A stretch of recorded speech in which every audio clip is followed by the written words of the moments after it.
Okay.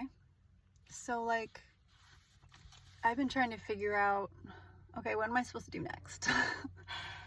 Because, my guides had said, you know what? Yeah, we support you quitting your job, and we support you going back to school, learning something, either with like music or healing arts. And so I've just kind of felt lost. Like, I don't know what to do. I really don't know what to do next. So like, I think the signs were telling me to, like, I don't know, look into shamanism.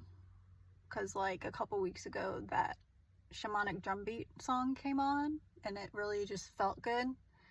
And then just some of this, I don't know, like, some of the guides were talking about, like, I'm transitioning and just using these words that this lady used in her thing. But anyway, so yesterday I was scrolling on Facebook, and these things kept popping up about, like, hey, learn this energy healing, or learn the shaman thing, learn this, and learn, like, all like the same kind of area of expertise or whatever. And I'm like, well, I don't like have a whole bunch of money right now. I don't really want to spend a bunch of money on something, and I don't know, like, if that's the right thing. And then this one came up, and it was like free webinar, and I was like, well, it's free, so yeah, let's do it. And it was like for the same day, in like 3 hours from the time I saw it. So I was like, what the hell, why not? It looks interesting. I'll either like it or I won't like it. So I watched it. It was from Sandra Ingerman. It was called The Power of Shamanic Journeying. And, I took notes, and I just felt really, like, excited about it. Like, I felt like, I'm glad I listened to this, and this feels right. I don't know if this is really the right thing, but it feels like it. So, I mean, I definitely didn't really know anything about, like, shamanism before I listened to this. And then I signed up for, like, this 7-week course, which I did have to pay for, but it's not that expensive, so, and worth it if it helps me on my healing journey, and then can help me to help others, which that's really what my passion is like helping others. But I can't really do that to my full capacity if I'm not fully healed and fully in, like, my divine heart power. So, okay, what is shamanism? It is a universal practice that's over 100,000 years old. One who sees in the dark, healer, one who knows. It is spirit driven. Like how to talk to trees and make medicine, and how to talk to the spirit of animals to be able to find food. She said most of the people listening to that webinar probably had ancestors who were shamans. And of course, there's a history of just being persecuted. So what is direct revelation? She said everyone can do this, and it would actually be really good if everyone did do this. So every one of us, she said, is trained by these helping, compassionate spirits who volunteer to protect us and keep us healthy, help us learn to grow into the best people we can be, and manifest our greatest dreams. They won't take away the big lessons that we get that teach us how to evolve and grow. When we connect with them, we feel that we have this source of protection who has our back, who's always willing to shine a light through the dark times so that we can go through our growth experiences, knowing that we have a tremendous amount of love and support lighting our path. I mean, that's consistent with, like, what the psychic people have said to me. And when I had that experience where one of my guides channeled, it's pretty consistent. Part of this shamanic practice is this shamanic journey. A shaman is a man or woman who goes into an altered state of consciousness and opens up the veils between the non-tangible and the tangible realms, and steps into an entirely different dimension of reality than what we live here and what we call the middle world. That reminded me of Lord of the Rings, how they call Middle Earth. I sometimes wonder if these writers that write these books and really cool movies, I feel like they know things, you know what I mean? In this transcendent reality, it's filled with compassionate spirits who come in all forms of animals, plants, insects, algae, elements like earth, air, water, fire. They want to teach us and share their power with us, give us omens to help us navigate our life, to bring more harmony to us. So like, if you pay attention to like animals and signs, that can help. That's like guidance from your spirits and your ancestors and all that. And they're not really allowed to interfere in our life, but you have to invite them. You have to ask, like, please send me a sign.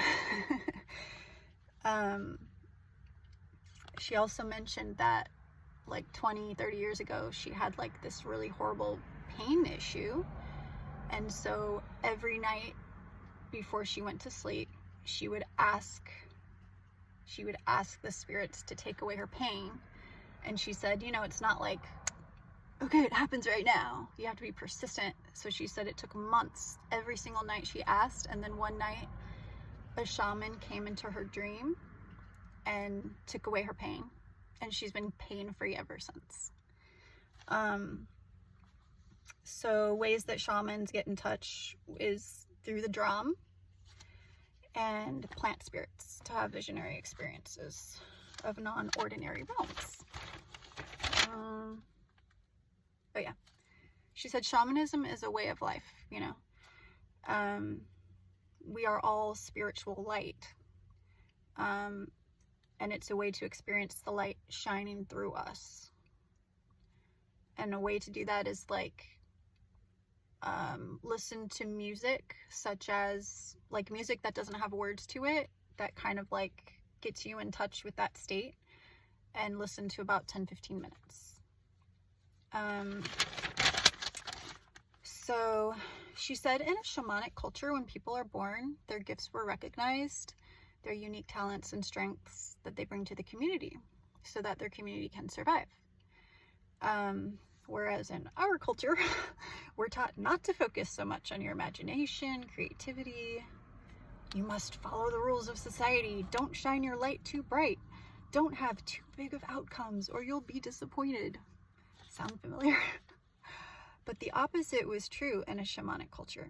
When children were born, their brilliance was nurtured, and they always knew what their strength was. They understood energy, that our words are energy, and they create a vibration. Our thoughts are energy and create a vibration. Our imagination and how we daydream is all how we energetically manifest form onto this planet. How to live in harmony with nature and talk to spirit and all the things. She said there's different levels of shamanism, and you don't really choose this path. Spirit chooses it for you. I didn't write notes on this part, but basically she was like, people really don't want to be a shaman because you have to go through all these initiations that wound your heart over and over, and nobody wants to go through that, but it's part of the process. So I don't know, I kind of feel like there's a possibility that the spirits chose me for this. I'm not sure yet, but you're supposed to follow your passion, and right now this is my passion, so at the very least it will lead me to more healing. So I want to heal. So yeah, everyone can engage in the practice of direct revelation, and we need everyone to. What it means is you have your own spiritual authority to be able to work with your own soul, your own spirit's knowing, your own divine self, and to access these helping, compassionate spirits who volunteer themselves to every single person when they're born, whether you practice shamanism or not. You can engage in direct revelation to learn how to create a healthier life for yourself, how to manifest a job that is meaningful for you, how to create relationships that mirror back to you your own growth and evolution, how to be an active participant in our global community so that you also know that you have the power to create change right now. All of us share our gifts to bring healing to the planet. It's everyone's responsibility to live a shamanic way of life because that is the medicine we need to bring harmony back to the planet again. And that's exactly like my whole life. That's like what I've envisioned. And then she talked about like people that have emotional and physical pain. So if someone was ill in a shamanic community, the whole community would show up because the community was seen as an organism, and each person impacted the whole immune system of the community. Shamans look at the spiritual cause of illness that is manifesting on an emotional or physical level. They look with their strong eye, which I think would be the third eye, with spirits into the body and see something that shouldn't be there. So she gave an example of someone that had liver cancer, and what she saw was like thousands of red ants all over the liver.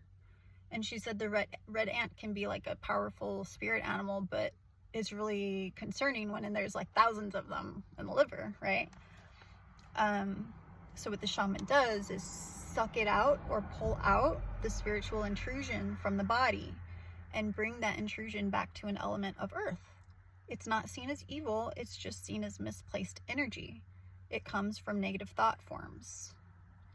And then she was talking about how there's a big difference between expressing what we feel and sending that energy. And I think we live in a society where there's a whole lot of negative energy being sent. But this also kind of gives me,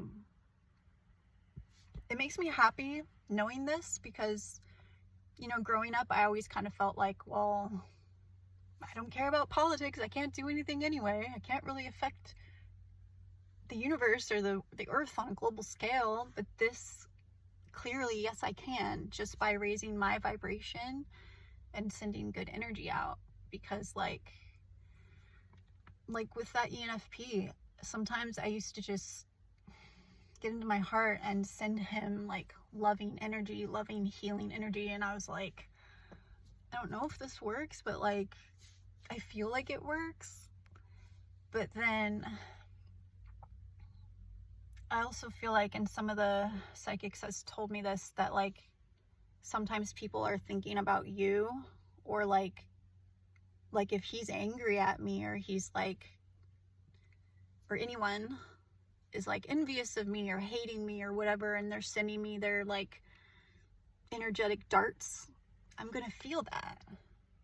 So like what the psychics had told me, or maybe some of the tarot people, was that like if someone's thinking about you in that way, like that energy comes and hits you. So sometimes when you're feeling all this like chaos or like sadness or whatever, it's not even your energy, it's just energy that you are getting hit with.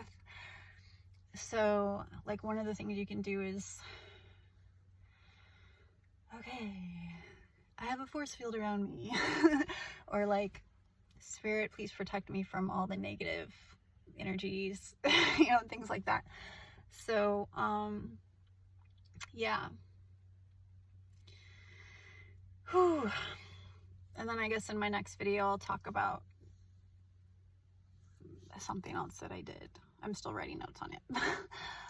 But yeah, this is exciting because I don't know, I feel like I have a bigger purpose, but it's hard to really know what it is because there's so many things. But if you follow your heart and the signs,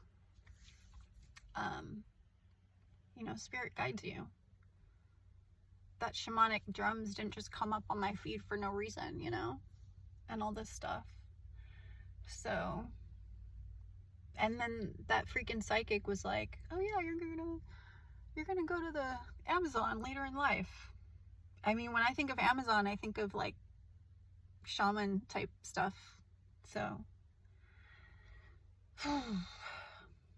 and like the last few days I've been kind of chaotic, And then when I was like, no, focus on yourself. What can we do for ourselves today? Okay, let's watch this. And I just felt so much better, like felt so much peace. And today I was thinking, like, I had a couple thoughts. Okay, first of all, if I believe in myself, trust in myself, and discover abilities that I don't even know I have yet, discover that power within, I can eventually share it with others. Like, what if I really do have the power to heal people? I mean, I already know I have a calming energy. I know people feel good around me if I'm not like pissed or something, like, but usually I'm pretty calm and chill and like loving. Like, I don't want to hurt anyone. Like some of these tarot readers or whatever, they're like, or people that talk about narcissists and stuff, they're like, oh, how can you hurt the narcissist back? And I'm just like, I don't want to hurt the narcissist back. Like, why would I want to do that? I don't want to spread more pain and suffering. But yeah, it just, I forgot the other thing I was going to say, but yeah, I was thinking, like, the people that I love, maybe I can help them relieve their suffering, but learn how to do it in a way where it doesn't hurt me. It doesn't take my energy. Like, I feel like I've already learned pretty well how to heal myself, like regenerate my energy when it's feeling drained. So that's good. Yeah, so I guess that's it for this video.